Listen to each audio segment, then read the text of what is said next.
पहिला पाऊस पडतो ना, तेव्हा एका 10 वर्षाच्या मुलाच्या डोळ्यात कागदाची होडी, उडणारे थेंब आणि एक वेगळीच आनंदाची चमक असते. हं. पण पण त्याच वेळी तिथे एखादा मोठा माणूस असेल तर त्याची चिडचिड सुरू होते. अगदी तेच. त्याच पावसात अडकलेल्या एका 35-40 वर्षाच्या माणसाच्या डोक्यात ट्रॅफिक जाम, रस्त्यावरचा चिखल आणि खराब होणारे शूज यांचे विचारचक्र चक्रावू लागतात. हे खूपच विरोधाभासी आहे. हो ना, एकाच पावसाबद्दल, एकाच निसर्गाच्या घटनेबद्दल 2 वेगवेगळ्या पिढ्यांचा दृष्टिकोन इतका टोकाचा कसा असू शकतो? या साध्या पण खूप महत्वाच्या प्रश्नाचं उत्तर एका अत्यंत अनपेक्षित ठिकाणी दडलंय. आणि ते म्हणजे इयत्ता 4थीच्या मराठीच्या पाठ्यपुस्तकात. 4थीच्या पुस्तकात हे खरंच अनपेक्षित आहे. हो, आजच्या या सखोल चर्चेत आपल्यासमोर याच पुस्तकातल्या आभाळ माया नावाच्या एका कवितेच्या संदर्भांचे, त्यातील शब्दांचे आणि स्वाध्यायाच्या नोंदींचे काही कागदपत्रे आहेत. अच्छा. वरवर पाहता ही केवळ एक कविता वाटेल, पण मला वाटतं प्रौढ वयात 4थीच्या पुस्तकातील ही कविता पुन्हा वाचणं म्हणजे एखाद्या लहान मुलाच्या शाळेच्या दफ्तरातून अचानक एखादा अत्यंत मौल्यवान जीवनमंत्र सापडल्यासारखा आहे. हा विचार खूपच मार्मिक आहे. बघायला गेलं तर आपण अनेकदा शालेय साहित्याकडे, विशेषतः प्राथमिक शाळेतल्या कवितांकडे खूपच दुर्लक्ष करतो. खरंय, आपल्याला वाटतं त्या फक्त मुलांच्या कविता आहेत. अगदी बरोबर. आपल्याला वाटतं की ते फक्त यमक जुळवणारे शब्द आहेत, जे मुलांना परीक्षेसाठी पाठ करायचे आहेत. पाठांतराचा भाग. हो, पण जेव्हा आपण या आभाळमाया कवितेच्या संदर्भांचे आणि त्याखालील स्वाध्यायाच्या रचनेचे मानसशास्त्रीय आणि शैक्षणिक दृष्टिकोनातून सखोल विश्लेषण करतो, तेव्हा काय लक्षात येतं? तेव्हा लक्षात येतं की ही रचना अत्यंत हेतुपुरस्सर केली गेली आहे. ही केवळ निसर्गाची स्तुती करणारी कविता नक्कीच नाहीये. मग नेमकं काय आहे यामागे? हा 9 किंवा 10 वर्षांच्या मुलांमध्ये भावनिक बुद्धिमत्ता रुजवणारा एक अतिशय प्रगत असा अभ्यासक्रम आहे. अरे वा! यातून निसर्गाशी एक अतूट नाते कसे जोडायचे आणि ते नाते समाजातील इतर मानवी नातेसंबंधांना कसे लागू करायचे याची पायाभरणी इथे केली जात आहे. हे ऐकायला खूप भारी वाटतंय, पण खरं सांगायचंय तर मला थोडी शंका आहे. शंका? कशी काय? म्हणजे आपण सुरुवातीलाच या कवितेच्या शीर्षकाचा विचार करू, आभाळमाया. आपल्या नोट्समध्ये याचा अर्थ स्पष्ट दिलाय की आकाशासारखी अथांग माया किंवा प्रेम. बरोबर आहे. ज्याप्रमाणे एक आई आपल्या मुलांवर कोणतीही अट न ठेवता बिनशर्त प्रेम करते, अगदी तसंच निसर्ग आपल्यावर भरभरून प्रेम करतो. निसर्गाची माया. हो, पाऊस पडताना तो हे पाहत नाही की हे घर एखाद्या श्रीमंत माणसाचा अलिशान बंगलाय की एखाद्या गरिबाची पत्र्याची झोपडी. तो लहान मोठा असा कोणताही भेदभाव करत नाही. अगदीच नाही. तो सर्वांसाठी समान असतो. नेमकं हे वाचताना माझ्या डोक्यात एक विचार आला की चला हे थोडं उलगडून पाहूया. पाऊस हा निसर्गाचा एक प्रकारचा युनिव्हर्सल वायफाय आहे का? युनिव्हर्सल वायफाय हा दृष्टिकोन रंजक आहे. हो ना, ज्याला कोणताही पासवर्ड लागत नाही आणि तो सर्वांना समान नेटवर्क म्हणजे इथल्या संदर्भात प्रेम आणि समता देतो. खूपच छान उपमा दिलीत तुम्ही. पण एक मिनिट, माझी शंका अशी आहे की 4थीच्या मुलांना खरंच सामाजिक समता, भेदभाव नसणे या गोष्टी एवढ्या लहान वयात समजतात का? हा प्रश्न साहजिकच कोणालाही पडू शकतो. मला वाटतं आपण कदाचित एका साध्या कवितेत जास्तच तत्वज्ञान शोधत आहोत, असं नाहीये का? तुमचा हा संशय अगदी स्वाभाविक आहे. पण जर आपण याचा व्यापक संदर्भाशी संबंध जोडला तर इथेच बालमानसशास्त्र समजून घेणं महत्वाचं ठरते. अच्छा, म्हणजे सायकोलॉजीचा अँगल आहे यात. हो, साधारण 9 किंवा 10 वर्षांच्या वयात मुलांचा मेंदू अमूर्त संकल्पना म्हणजे ॲब्स्ट्रॅक्ट कन्सेप्ट्स ना? हो, नेमकं तेच. ॲब्स्ट्रॅक्ट कन्सेप्ट समजून घेण्याच्या टप्प्यावर नुकताच झालेला असतो.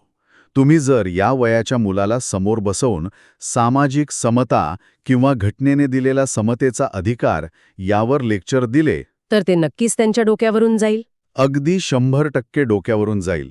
पण याच मुलांना फेअरनेस म्हणजे काय हे पक्के समजते. फेअरनेस म्हणजे खेळतानाच्या गोष्टी. हो, खेळताना कोणी चीटिंग केली तर त्यांना लगेच राग येतो, कारण त्यांना समानता या भावनेची नैसर्गिक जाण असते. अरे हां, हे मी पाहिलंय मुलांमध्ये. बरोबर ना?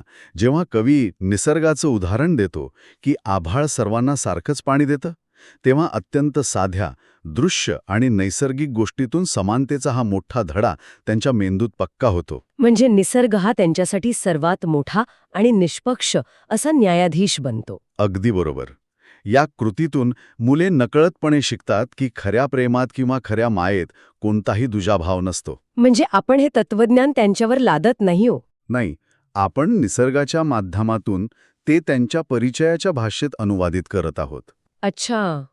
म्हणजे आपण त्यांना मोठे आणि जड शब्द न वापरता त्यांच्याच जगातल्या फेअरनेस या संकल्पनेला निसर्गाशी जोडतोय. हो, आणि म्हणूनच ही कविता प्रभावी ठरते. हे पटण्यासारखं आहे, कारण निसर्गाची ही समता केवळ एक कोरडा विचार नाही, तर ती प्रत्यक्ष सृष्टीत कशी जाळवते याचे जे वर्णन या संदर्भांमध्ये आले आहे ते खूपच जिवंत आहे. हो, त्या वर्णनामुळेच ती कविता डोळ्यांसमोर उभी राहते. पावसाच्या आगमनामुळे सुकलेली झाडे पुन्हा हिरवीगार होतात, नदी नाले दुथडी भरून वाहतात आणि मातीचा तो सुंदर सुगंध सगळीकडे दरवळतो. सगळीकडे एक वेगळं चैतन्य पसरते. पण इथेच हा विषय खऱ्या अर्थाने रंजक ठरतो. एका गोष्टीने मला खूप विचार करायला लावला. कोणती गोष्ट? या पावसामुळे सर्वात जास्त आनंद कोणाला होतो याची जी यादी या कवितेत आहे ती खूप बोलकी आहे. हा, त्या यादीत कोण कोण आहे? पक्षी पंख फडकावून आनंद व्यक्त करतात, झाडेवेली बहरून येतात आणि लहान मुले आनंदी होतात. पण यात प्रौढांचे किंवा मोठ्या माणसांचं नाव कुठेच नाही. असं का?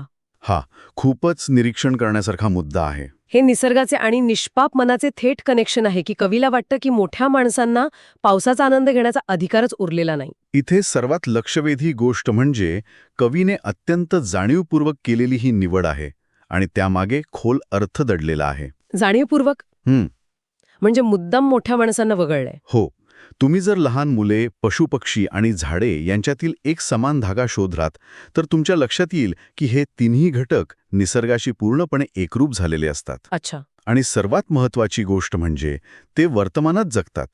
मानसशास्त्रामध्ये ज्याला माइंडफुलनेस किंवा फ्लो स्टेट म्हणतात ती या घटकांमध्ये नैसर्गिकरित्या असते. म्हणजे ते भूतकाळाचा किंवा भविष्याचा विचार करत बसत नाहीत. नेमकं जेव्हा पाऊस पडतो तेव्हा लहान मुले तो पाऊस अनुभवतात. याउलट एका प्रौढ माणसाचं मन सतत भूतकाळातील चिंता किंवा भविष्यातील नियोजनात अडकलेले असते. खरंय, आपण पावसात भिजायचं सोडून उद्या कामावर कसं जायचं याचा विचार करतो. अगदी तेच. त्यामुळे पावसाचा तो मातीचा पहिला सुगंध जो स्मृती आणि भावनांशी जोडलेला असतो तो घेण्याऐवजी प्रौढ माणसाला ट्रॅफिक, ऑफिसला पोचण्याची घाई किंवा बिघडणारं वेळापत्रक आठवते. म्हणजे त्या क्षणाचा आनंद घेता येत नाही आपल्याला. हो, कवीने लहान मुलांच्या या निष्पाप भावना आणि निसर्गातील बदल यांचे सुरेख वर्णन करून मानवी नातेसंबंधांना निसर्गाशी जोडले आहे. हेच दाखवून दिले आहे की निसर्गाची ही आभाळमाया अनुभवायची असेल तर मनावरचे हे प्रौढत्वाचे आणि चिंतेचे ओझे खाली ठेवावे लागते. हे खरंच विचार करायला लावणारं आहे.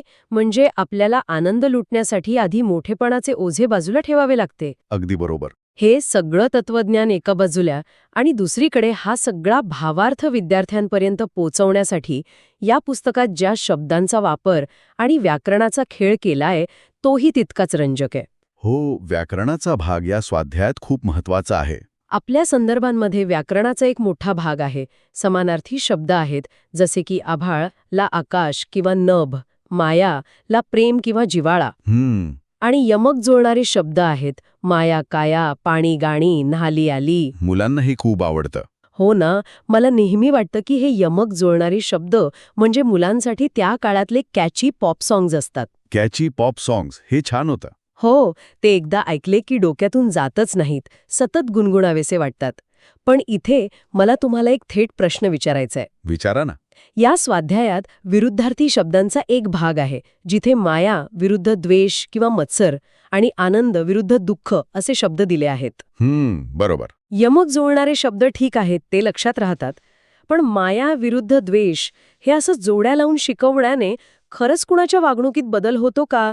कुणी द्वेष करायचं सोडणार आहे का? हा प्रश्न खूप लोक विचारतात. मला वाटतं हा तर फक्त पाठांतराचा भाग झाला नाही का, फक्त परीक्षेत मार्क मिळवण्यासाठी. इथेच आपण मोठी चूक करतो. आपल्याला वाटतं की व्याकरण हे फक्त परीक्षेत मार्क मिळवण्यासाठी असतं. पण भाषाशास्त्र आणि संज्ञानात्मक मानसशास्त्र, कॉग्निटिव्ह सायकोलॉजी, कॉग्निटिव्ह सायकोलॉजी सांगते की भाषा केवळ संवादाचं माध्यम नाही, ती विचार करण्याची चौकट आहे. विचार करण्याची चौकट म्हणजे कसं? जेव्हा आपण माया या सकारात्मक शब्दासोबत द्वेष हा नकारात्मक शब्द विरुद्धार्थी म्हणून शिकवतो, तेव्हा मेंदूत एकाच वेळी दोन परस्पर विरोधी संकल्पनांची तुलना होते. अच्छा, म्हणजे आपण त्यांना फक्त शब्द नाही शिकवत. नाही, शिक्षक किंवा पुस्तक केवळ त्यांना भाषेचं ज्ञान देत नसतात, तर नकळत मुलांच्या मनावर चांगल्या आणि वाईट भावनांचे संस्कार करत असतात.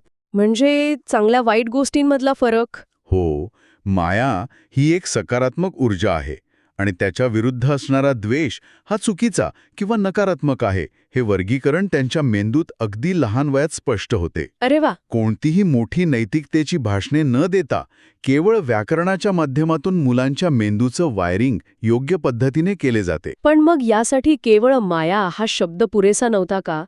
या कवितेचे शीर्षक आभाळ माया असे एक सलग जोडशब्द बनवून का ठेवला आहे? हा प्रश्न खूप महत्वाचा आहे. आभाळ आणि माया हे दोन वेगळे शब्द न वापरता आभाळ माया असा जोड शब्द वापरल्याने भावनिक प्रभाव खरंच जास्त पडतो का? हाच तर भाषेच्या ताकदीचा आणि कवीच्या कल्पकतेचा सर्वात उत्तम नमुना आहे.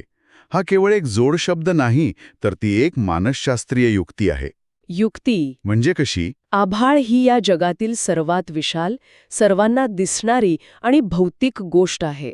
लहान मुलांसाठी आभाळ म्हणजे सगळ्यात मोठी गोष्ट. बरोबर, आकाशापेक्षा मोठं काहीच नसतं त्यांच्यासाठी. आणि दुसरीकडे माया किंवा प्रेम ही एक अदृश्य, अमूर्त संकल्पना आहे. जेव्हा तुम्ही या दोन शब्दांना जोडून आभाळ माया हा एकच शब्द बनवता, तेव्हा तुम्ही एका अमूर्त संकल्पनेला एका अत्यंत विशाल अशा भौतिक गोष्टीशी जोडता. अच्छा. याचा परिणाम असा होतो की जेव्हा जेव्हा ते मूल आभाळाकडे पाहिल, तेव्हा तेव्हा त्याच्या मेंदूत माया किंवा प्रेम या भावनेची आठवण जागी होईल. हे खरंच अफलातून आहे. आभाळासारखी माया असं म्हणण्यात एक प्रकारची तुलना आहे. ती दोन वेगळ्या गोष्टींची तुलना वाटते. पण आभाळ माया म्हणण्यात एकरूपता आहे. म्हणजे माया आणि आभाळ एकच झालेत. हो, ती मायाच इतकी विशाल आहे की ती स्वतःच एक आभाळ बनली आहे. या एका जोडशब्दाने त्या लहान मुलाच्या मनात समानतेचा आणि प्रेमाचा एक कायमस्वरूपी दृश्य संदर्भ म्हणजे व्हिज्युअल अँकर तयार केला आहे. अरे बापरे, म्हणजे हे खरोखरच थक्क करणारं आहे. मी या जोडशब्दाकडे अशा दृष्टिकोनातून कधी पाहिलंच नव्हतं. भाषेची ताकद अशीच असते.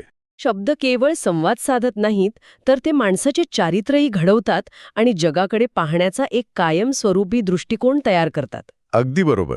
भाषेचा हा मानसिक प्रभाव आपण मान्य करूया. पण या संदर्भांमध्ये पुढे जे आहे ते मला जरा खटकलं आहे. असं काय आहे पुढे? या कवितेच्या खालील स्वाध्यायातील उपक्रमांकडे आपण वळूया. या नोट्समध्ये काही प्रत्यक्ष ॲक्टिव्हिटीज दिल्या आहेत. पावसाळ्याचे चित्र काढणे, कविता तालासुरात म्हणणे.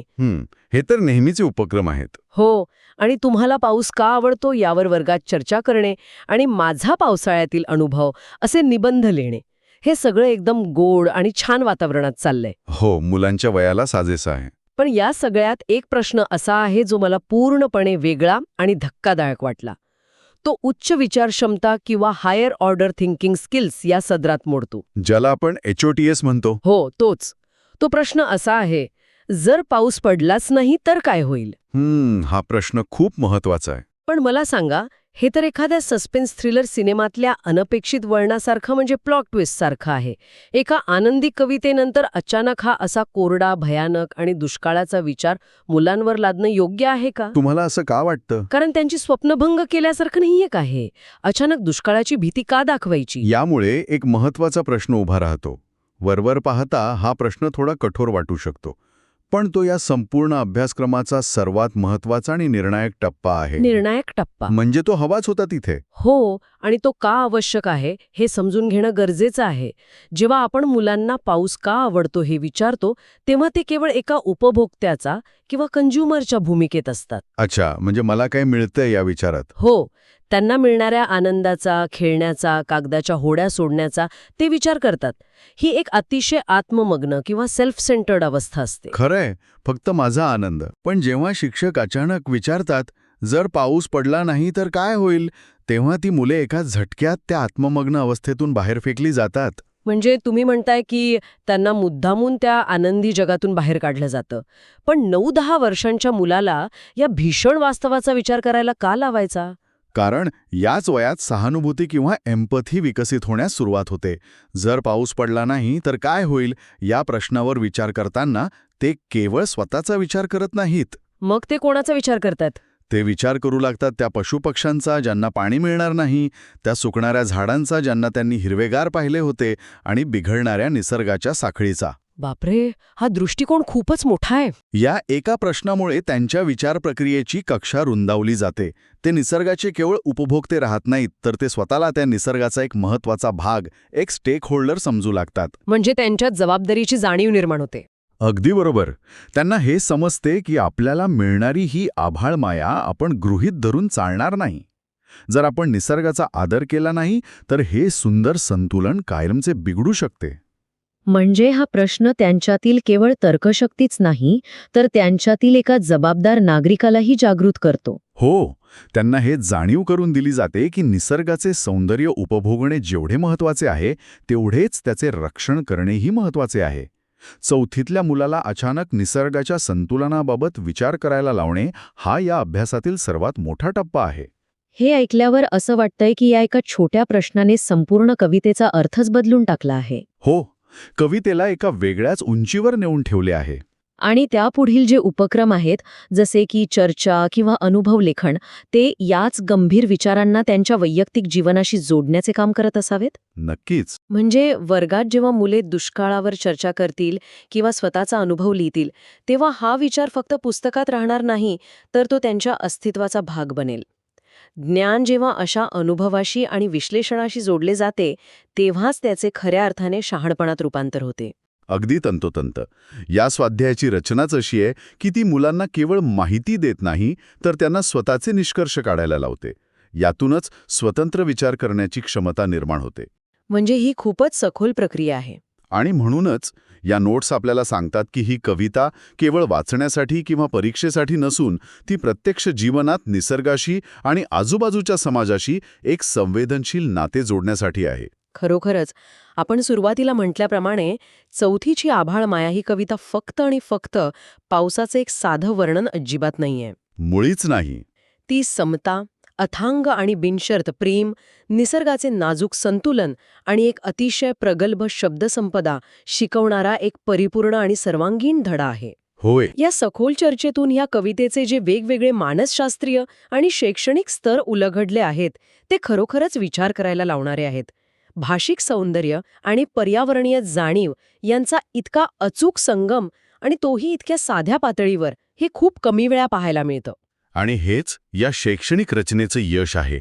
मुलांना नकळतपणे एक उत्तम माणूस बनवण्याची ही प्रक्रिया आहे. नक्कीच. निसर्गाशी आणि समाजाशी नाते जोडणे हाच तर या सगळ्याचा गाभा आहे. पण ह्या सगळ्या प्रवासातून जाताना या चर्चेच्या शेवटी मला एक अत्यंत वेगळा आणि थोडा अस्वस्थ करणारा विचार सतावतोय. कोणता विचार? आपण या कवितांमधून, या जोड शब्दांमधून लहान मुलांना निसर्गावर अथांग प्रेम करायला शिकवतो.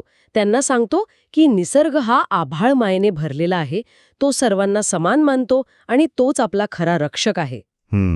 पण आजच्या या वास्तव जगात, जिथे आपण हवामान बदल किंवा क्लायमेट चेंज, ग्लोबल वॉर्मिंग आणि नष्ट होत चाललेल्या जंगलांचा रोज अनुभव घेत आहोत, ही आजची अत्यंत कठू अशी वस्तुस्थिती आहे. हो ना, तिथे आपण या निष्पाप मुलांना एका अशा जगाची स्वप्ने तर दाखवत नाही हो ना, जे जग उद्या अस्तित्वातच नसेल. हा खूपच गंभीर आणि मोठा प्रश्न आहे. जेव्हा हीच मुले मोठी होतील आणि त्यांना दिसेल की ज्या निसर्गावर त्यांनी प्रेम करायला शिकले होते, तो निसर्ग मोठ्या माणसांच्या चुकांमुळे उद्ध्वस्त होत आहे, तेव्हा त्यांच्या या आभाळमायेचा भयानक भ्रमनिरास होणार नाही का? नक्कीच होऊ शकतो. आणि आणखी एक गोष्ट, निसर्ग पावसाच्या रूपाने कोणतीही अपेक्षा न ठेवता सर्वांना आपली आभाळमाया देतो. पण ह्या धड्यातील उपक्रमांमध्ये सांगितल्याप्रमाणे आपण प्रौढ लोक खरोखरच कधी थांबून, मातीचा सुगंध अनुभवून या निसर्गाचे आभार मानतो का? बहुधा नाही. की आपण केवळ पावसाच्या तक्रारी करण्यातच अडकून पडतो. निसर्गावर अथांग प्रेम करायला शिकवणं हे आजच्या काळात या लहानग्यांना एका मोठ्या इको अँझायटी किंवा भविष्यातील दुःखासाठी तयार करण्यासारखे तर नाहीये ना? हा प्रश्न आपल्याला स्वतःला विचारण्याची खरंच खूप गरज आहे. हो, या निरागस आशजा आपण भीषण वास्तवाशी कसे जोडणार आणि आपण स्वतः निसर्गाकडे कसं पाहतो, हा प्रश्न श्रोत्यांसाठी ठेवून आपण आजच्या या सखोल चर्चेची इथेच सांगता करूया. पुन्हा भेटू एका नवीन विषयासह.